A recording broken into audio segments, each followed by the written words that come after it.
Quality और consistent performance के लिए सिर्फ सिल्वर पंप्स एंड मोटर्स, नाम याद रखना।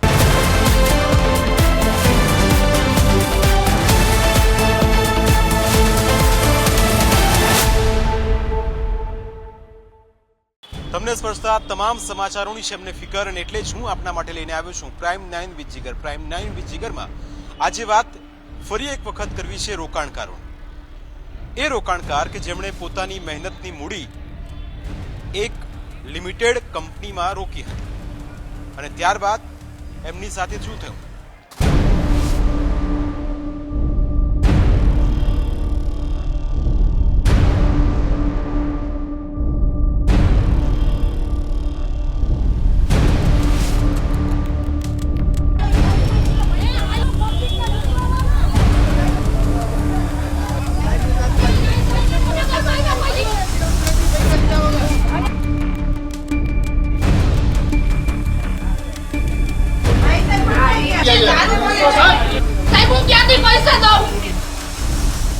વધુ એક આ પ્રકારનું કાંડ છે તે સામે આવી રહ્યું છે. મારા ખુદના 5 લાખ છે અને મારી હેઠે 15 જણાના છે પૈસા. 2 બ્રાન્ચ હતી અત્યારે ઉઠી ગઈ છે અહીંયાથી. વરસ દિવસ જેવું થઈ ગયું પણ હજી 1 રૂપિયો હજી આવ્યો નથી. એ બામમાં મજૂરી કરી અને એમાં પડ્યા છે. મારા હસ્તક 150-55 જેવા એજન્ટ છે. તમારે જે થાય કરી લો એવી ખુલ્લી દાદાગીરી લોકો કરે છે.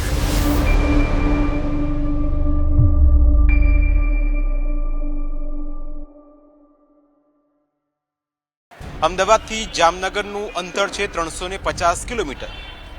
પણ અમદાવાદની એક મર્કેન્ટાઇલ યુનિક મર્કેન્ટાઇલ ઇન્ડિયા કે જે આવા લોકોના રૂપિયાની એફડી અથવા તો એસઆઈપી અથવા તો તેમના રૂપિયાનું રોકાણ કરીને તેમને એ રૂપિયા સારી રીતે પરત કરશે એવા વાયદા સાથે એ લોકો અહીં જોડાયા હતા. પણ એમની સાથે આ વિશ્વાસ જ્યારે એમને ભરોસો મૂક્યો અને જ્યારે એમનો ભરોસો તૂટ્યો ત્યારે શું થયું એ જ આજે વિસ્તારથી સમજવું છે. જામનગરથી બહેનો અહીં આવી છે પોતાના રૂપિયા પરત લેવા માટે અને એમની પાસેથી જાણીશું, એમની પાસેથી સમજીશું કે તેમણે ક્યારે કેટલા રૂપિયાનું રોકાણ કર્યું હતું, અહીં તેમને કયા પ્રકારનો વાયદો કરવામાં આવ્યો હતો અને પછી શું થયું. બેન, સૌથી પહેલો આપને સવાલ, ક્યારથી આપે રોકાણ કર્યું હતું, કેટલા રૂપિયાનું રોકાણ કર્યું હતું, જ્યારે રોકાણ કર્યું હતું ત્યારે આપને શું કહેવામાં આવ્યું હતું એ જરા વિસ્તારથી જણાવો.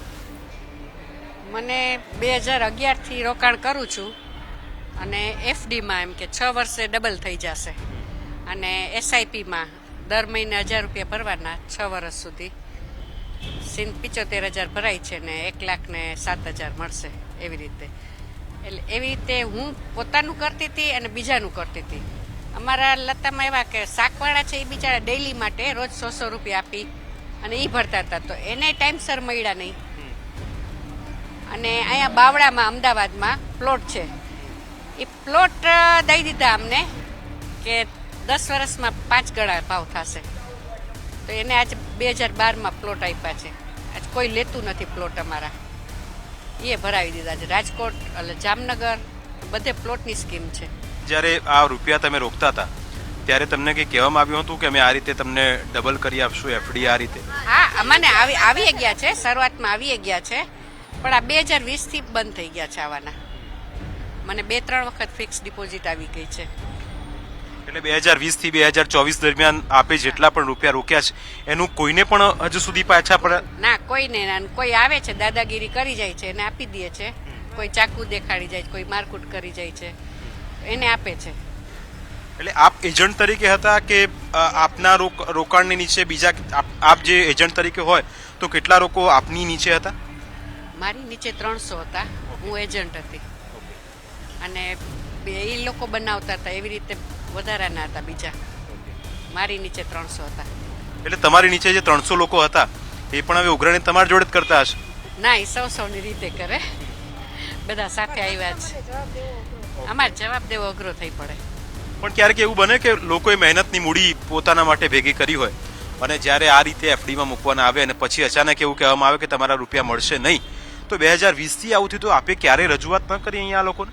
અમે 2021 થી સતત આવી જ છીએ અહીંયા અને અમને તારીખો આપે છે કે આ તારીખે આવશે. વળી અમે 2 મહિના પછી પાછા આવીએ તો આ તારીખ આપશે.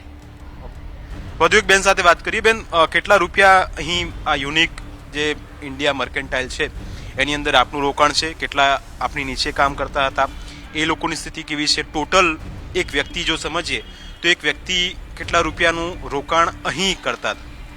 એટલે મારું પોતાનું 4.5 લાખનું છે ઇન્વેસ્ટમેન્ટ. મારે 4.5 લાખ મેચ્યોરિટી લેવાની થાય છે. અને મારા કઝિન છે એમના છે 50,000 અને મારા બીજા કસ્ટમર છે એના 7 લાખ છે. એટલે ટોટલ 12 લાખ જેવું છે અમારું. અને મારી નીચે તો કોઈ નથી, પણ મારે કસ્ટમર બેઝ જ હતો, એમ કે 15-20 જણા જ હતા. અને મારે થોડુંક એવું હતું, હું કામ કરતી પણ મને સંતોષ ન મળતો એટલે મેં બહુ કસ્ટમર કર્યા જ નથી. એટલે આમાં કમિશન બેઝ પેટર્ન કયા પ્રકારની હતી થોડું સમજાવશો? હા, કમિશન મળતું હતું, 10-15% જેવું કમિશન મળતું હતું. પણ જેવું આ બધાનું બંધ થયું ને કોરોના પછી એ લોકોનું થોડુંક એવું થઈ ગયું કે એ લોકોએ નવું કામ નહોતું મળતું એટલે રિફંડ જ નહોતા આપતા, એ લોકો મેચ્યોરિટી જ નહોતા આપતા, એટલે એ લોકોનું કામ ઢીલું થઈ ગયું. અને અત્યારે એવું કહે છે કે અમારી આ હૈદરાબાદનો પ્રોજેક્ટ છે એ વેચાઈ ગયો છે અને આપશું એવું કહે છે, પણ હજી કાંઈ લેખિતમાં નથી આપ્યું. બધાને સમજાવવાની જ વાત કરી છે, કાંઈ લેખિતમાં નથી આપ્યું. એટલે આપણે કન્ફર્મ ન કરી શકીએ કે આપણે કઈ તારીખે આપણે મળશે અને આપણે આપણા કસ્ટમરને કંઈ સમજાવી ન શકીએ. આમાં તો પરિવારના સભ્યોના પણ રૂપિયા હોય, કોઈ માસીના, કોઈ મામાના, કોઈ કાકા બાબાના પૈસા રોક્યા હોય તો પછી એમની સાથેના સંબંધો પણ બગડ્યા છે? ના, એટલે બધા સમજે છે એટલે વાંધો નથી આવતો. બાકી મારે ખુદના મારી કઝિન સિસ્ટર છે ને મારે મેરેજ જ છે, જાન્યુઆરીમાં જ મેરેજ છે અને અમારે ઘરના મેરેજ છે એટલે બધું અમારે 50% જેવું અમારા ઉપર જ ડિપેન્ડન્ટ છે. આપ કહો છો કે 4.5 લાખ રૂપિયાનું આપનું રોકાણ હતું. શું આપનું વ્યક્તિગત એટલું રોકાણ હતું અને પહેલા મળ્યા તો કેટલા મળતા હતા? હા, એટલે પહેલા છે ને 50,000ની એફડી કરાવી હતી તો ₹1,00,000 જેવું આવી ગયું હતું.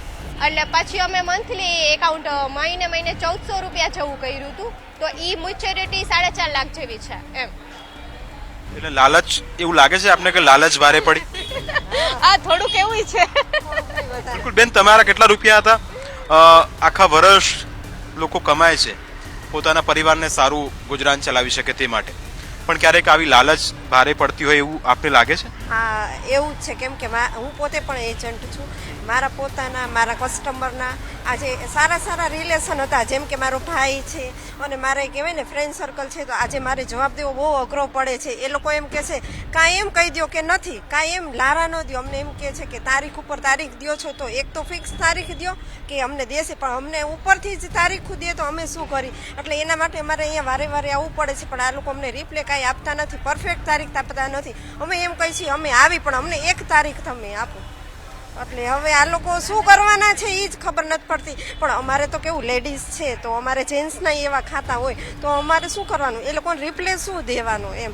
આજે અમારા નામથી અમારી ક્રેડિટ હોય તો અમારી ક્રેડિટથી એ લોકોએ પૈસા મૂક્યા હોય તો આજે અમારે તો રહેવું કહેવાય ને કે જામનગરમાં બહુ અઘરું થઈ ગયું કહેવાય એમ. એના માટે થઈને જ અમે આવી છીએ. હાલો કે આ લોકોના પૈસા વિચાડાના નીકળી જાય. આજે કેમ કરીને એ લોકોએ પૈસા અમને આપ્યા હોય, અમને એમ કહે છે કે અમે તમારા વિશ્વાસે મૂક્યા હતા, તો હવે અમારે શું કરવાનું એમ. હવે એ સમજવું છે કે તમારી નીચે 10 લોકો કે 15 લોકો કે 50 લોકો છે. હવે એ લોકો રોકાણ કરે તો તમને કમિશન પેટે રૂપિયા મળતા હતા? હા, કમિશન પેટે રૂપિયા મળતા, પણ નોમિનલ ચાર્જ. પણ હવે અમને એવું થાય છે કે અમે કમિશન ન લીધું હોત તો સારું હતું. શું કામે કે કમિશન તો લીધું, હવે એ તો નોમિનલ હતું, પણ અત્યારે અમારે રિપ્લે દેવો કેટલો અઘરો પડે છે કસ્ટમરને. બીજા એક બેન છે, એમની સાથે વાતચીત કરીશું. મારે આપની પાસેથી પહેલા એ સમજવું છે કે સપોઝ હું તમારી નીચે હું એજન્ટ છું તમારી નીચે અને મારે 50,000 રૂપિયા મારે રોકવા છે. મેં 50,000 રૂપિયા રોક્યા તો મને કેટલા મળશે અને આપને કેટલા મળશે? તમને 4.5-5 હજાર તમને મળે અને 2.5 અમને મળે. ઓકે. અને જે 50 લાખની જે વાત છે એ ક્યારે થાય? 6 વર્ષે. 6 વર્ષ. એટલે મને જ્યારે હું રોકાણ કરું 50,000નું, મારો કોઈ ગ્રાહક લઈને આવું છું તો મને એ 50,000નું જ્યારે લઈને આવું એ જ મહિને મને પૈસા મળી જાય કે પછી? ઓકે. અને જે વ્યક્તિ રોકાણ કરે છે 50,000નું એને 6 વર્ષે 50 લાખ થાય. ઓકે. તમે કહો છો લાલચ નહીં, આ તો એમ થાય કે અમે લેડીઝ પગભર થઈએ, ક્યાંક બહાર નીકળીએ, એના માટે કર્યું હતું. પણ એવું લાગે કે પગભર થવામાં જે મહેનતની મૂડી હતી એ જતી રહી? ઘરની મૂડી વહી ગઈ. મારે તો 15 લાખ છે મારા ઘરના અને 10 લાખ કસ્ટમરના છે. કેટલા સમયથી રોકાણ કરો છો? હું હું 2011 થી કરું છું, પણ મારી મેચ્યોરિટી ઘણી થઈ ગઈ હતી. આ છેલ્લે કર્યું જ છે બધું. ઓકે, એટલે આ 15 લાખ 2011 થી લઈને અત્યાર સુધીના છે કે એ પહેલા તમને મળ્યા? હા, એ પહેલા મળી ગયા મને, 6 વર્ષે મળે ને, મળી ગયા. 2020 પછી એવું લાગ્યું કે હવે પૈસા ડૂબી રહ્યા છે? હા, લાગ્યું. હેરાન થઈ ગયા છીએ બધાને, ઘરનાઓને જવાબ દેવો, બધાને, મારી બહેનોના, મારા ભાઈઓના, બધાના છે પૈસા. આપણી નીચે રોક્યા એટલે આપણે જવાબ તો દેવો જ પડે. જવાબ શું આપો જ્યારે કોઈક મારા જેવો વ્યક્તિ હોય અને કીધું કે બેનને પૈસા રોકીએ, ચિંતાનું કારણ છે નહીં, કારણ કે અમદાવાદની બેંક છે અને અમદાવાદની બેંકમાંથી પૈસા પણ મળે છે. કારણ કે પહેલા આખી પેટર્ન એ રીતની હતી કે પૈસા મળતા હતા, અચાનક આ પૈસા આવવાનું બંધ થઈ ગયા. આપને ક્યારે ખ્યાલ હતો કે આપના રૂપિયા જેટલા તમે રોકો છો એનું બીજે ક્યાંય રોકાણ થાય છે? તમને માહિતી કે આપવામાં આવતી? હા, પ્લોટમાં કરતા અને હોટલમાં કરતા અને સોલારમાં કંઈક કરતા આ લોકો. એ 3 જ ખ્યાલ છે. અને મારી બેનને કહે કે ક્યારે આવશે એમ વાત કરતા હોય, પણ અમે એમ કે હાલો અમદાવાદ અમે જાય છીએ, તમે આવો સાથે. ના, તું કરતી આવજે. ઘણા એવા છે કસ્ટમર.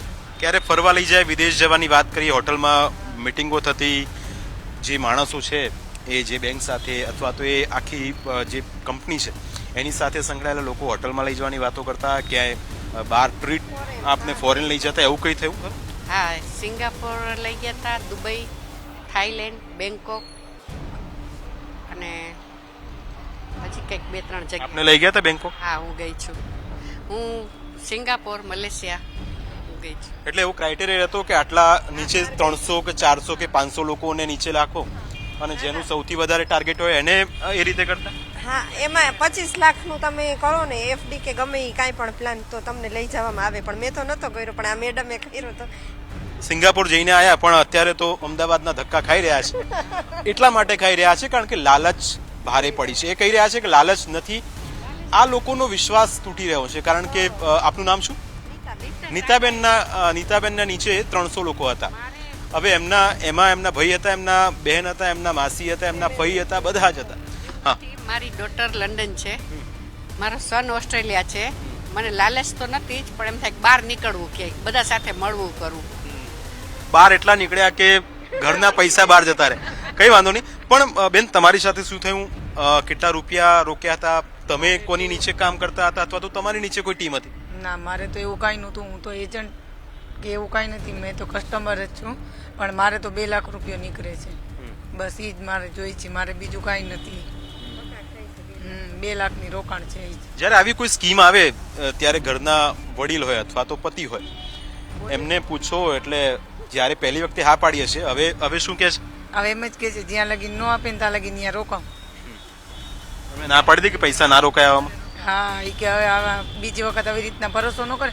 અને અહીંયા આ લોકોની ખામી એ જ છે કે જે મેન માણસ છે રાય સાહેબ કરીને છે, એ કેમ હાજર નથી થતા અને એમના દીકરાને મોકલે છે. એમના દીકરાને જોઈને તો કોઈ પૈસા દીધા નહોતા ને.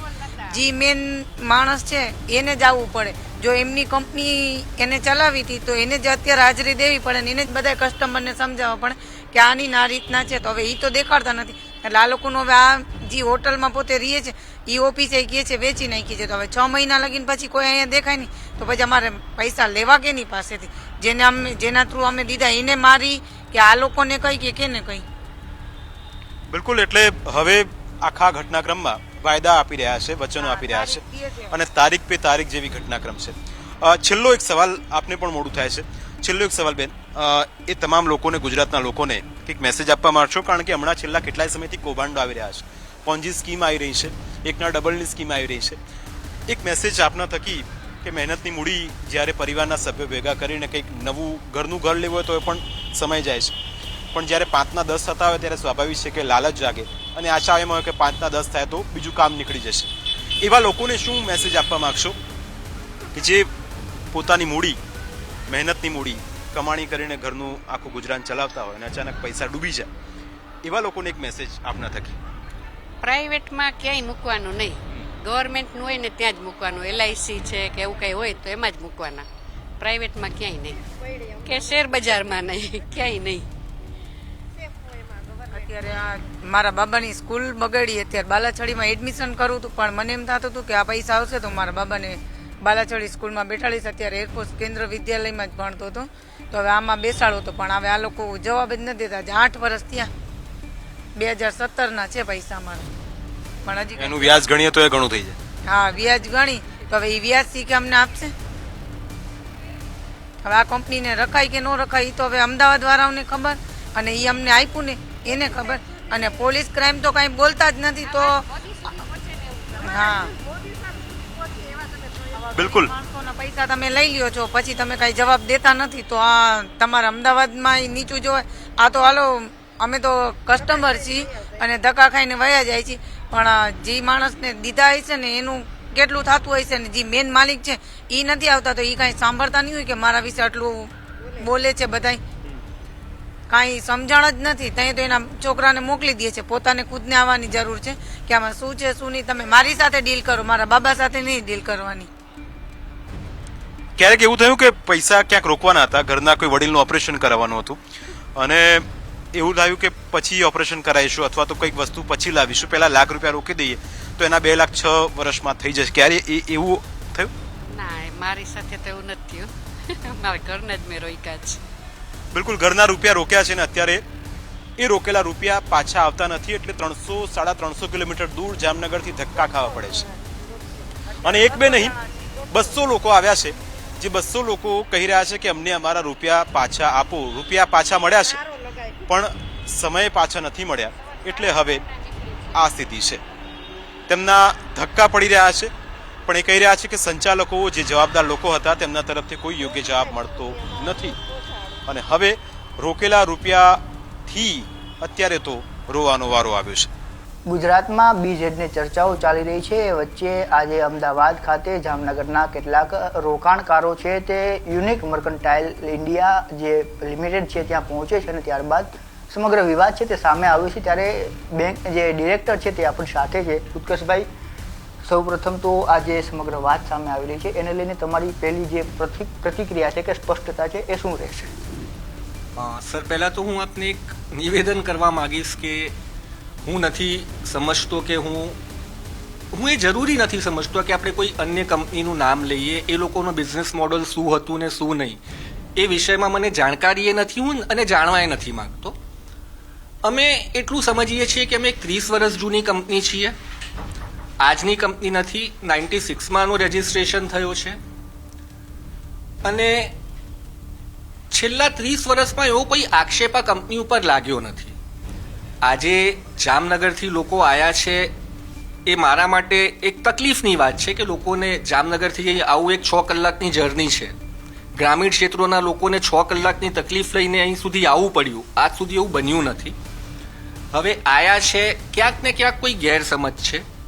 કંપનીમાં એક લિક્વિડિટી પ્રોબ્લેમ છે, એ વાત હું છુપાવવા નથી માગતો. પોસ્ટ કોરોના હમણાં કંપનીને અમે એક ટ્રેક ઉપર લાવીએ છીએ. એટલું ઇઝી નથી હોતું કે 3 વર્ષ તમે બિઝનેસ વગર બેસો, ને છેલ્લા 4 વર્ષથી અમે કોઈ નવો બિઝનેસ રિસીવે નથી કર્યો. તો આ બધી જાણકારીઓ તમે જ્યારે બેલેન્સ શીટનું અધ્યયન કરશો એમાં તમને મળી જશે. અમારી જેટલી એસેટ્સ હતી એ ડિઝોલ્વ કરવામાં અમને થોડો સમય લાગ્યો, અને આપના મારફત હું દરેક કસ્ટમરને, દરેક મેમ્બરને આ મેસેજ, અમારા કસ્ટમર છે જ નહીં, અમારા મોડલમાં મેમ્બરો હોય છે, અને દરેક મેમ્બરને હું આ આશ્વાસન આપવા માગું છું કે આવતા 6 મહિનામાં એમની જે રકમ બાકી હોય કંપનીમાં એ સંપૂર્ણ રીતે પૂરી કરવામાં આવશે, અને એના પછી એ કંપની જે રીતે પ્રોગ્રેસ કરે છે એનાથી ઘણી મોટી પ્રોગ્રેસ બીજી કરશે. અને પ્રોગ્રેસ કરવાનો મતલબ એ નથી કે અમે કાયદાનું પાલન ના કરીએ. કાયદામાં રહેતા જેટલી પ્રોગ્રેસ અમે કરી શકીશું એનો બનતો પ્રયાસ અમે કરશું. જે નીચે લોકો છે તેમનું કહેવું એવું પણ છે કે અગાઉ પણ અમને 6 મહિનાનો પ્રોમિસ કરવામાં આવ્યું. અત્યારે જે લોકો નીચે આવ્યા છે તેની સાથે તમે મુલાકાત કરવાના છો, તેમને કોઈ વાતચીત કરવાના છો ખરા? હાજી, જેટલા કસ્ટમર આવ્યા છે એમને બધાને હું ઇન્ડિવિજ્યુઅલી અટેન્ડ કરીશ. અને જે વાત એમની છે કે છેલ્લા 6 મહિનાથી કમિટમેન્ટ ફેલ ગયા છે, તો એમાંય હું ના નહીં પાડું. જો અમે કોઈક સોદો કરતા હોઈએ અને સોદો પછી સામેથી તૂટી જાય તો અમને ટોકન પાછું આપવાનું આવે છે. આજના માર્કેટમાં આપ જોવા જશો તો બધા બિઝનેસમેનની પરિસ્થિતિ લગભગ એક જેવી જ છે. લિક્વિડિટી કોઈ જોડે એટલી નથી, અને જો છે તો એ 2-3 વર્ષના પીરિયડમાં છે. તો એવું ઘણીવાર થયું કે અમે સોદા કર્યા અને સોદામાં અમે પાછા પડ્યા. We were the seller and they were the purchaser. હવે પરચેઝર વસ્તુ લેવાની ના પાડે તો પરાણી રીતે હું એને વસ્તુ નથી આપી શકતો. બટ ધીરે ધીરે કરતાં અમને સારા લોકોએ આ સફરમાં મળ્યા. જેમને અમારો ખૂબ સહકાર આપ્યો અને આજે એ આપે છે. તો હવે અમે એ જગ્યાએ છીએ કે અમારા કમિટમેન્ટ અમે બધા ફૂલફિલ કરી શકીશું, કેમ કે અમારા બધા એગ્રીમેન્ટ ઓલરેડી બધા બાયર્સ જોડે થઈ ગયા છે.